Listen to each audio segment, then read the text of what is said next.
اعوذ باللہ من الشیطان الرجیم بسم اللہ الرحمن الرحیم۔ تمام دیکھنے اور سننے والے ناظرین کو میری طرف سے السلام علیکم۔ ناشتے میں زیادہ میٹھے کے استعمال سے دانت جلدی گر جاتے ہیں۔ اپنے بدن کو چست اور تندرست بنانے کے لیے ہر کھانے کے بعد ادرک کے ٹکڑے کے ساتھ لیموں چاٹ لیا کریں۔ پالک کے زیادہ استعمال سے بلڈ پریشر بڑھنے لگتا ہے۔ ہڈیوں کی مضبوطی اور پٹھوں کی طاقت بڑھانے کے لیے لہسن اور پودینے کی چٹنی کھایا کریں۔ کچی گوبھی کھانے سے آنکھوں کی بینائی تیز ہوتی ہے۔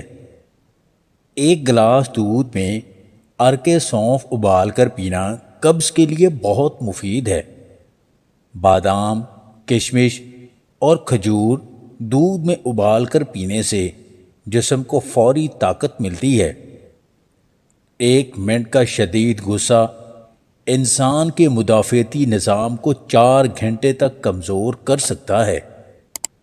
اگر کمزوری کی وجہ سے شادی کرنے سے گھبراتے ہیں تو دودھ میں کھجور، دارچینی اور جائفل کا پاؤڈر مکس کر کے پینا شروع کر دیں۔ کمزوری کو طاقت میں بدلنے کے لیے اپنی غذا میں بھنے ہوئے چنے، اخروٹ، پستہ کھایا کریں۔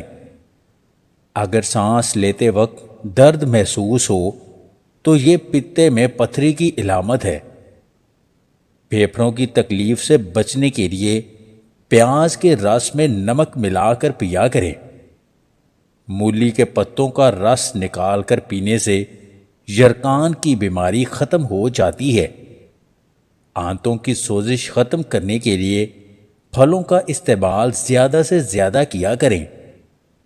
سفر پر روانہ ہونے سے پہلے ٹماٹر اور پیاز کھانا بہت مفید ہوتا ہے۔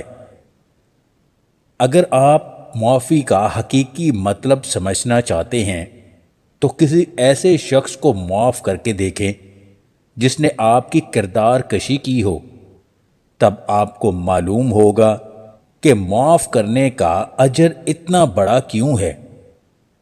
اگر آپ کو ہماری یہ ویڈیو پسند آئے تو اسے لائک اور شیئر ضرور کیجیے گا، اور مزید ویڈیوز حاصل کرنے کے لیے دیسی ٹپس پوائنٹ چینل کو سبسکرائب کر لیں۔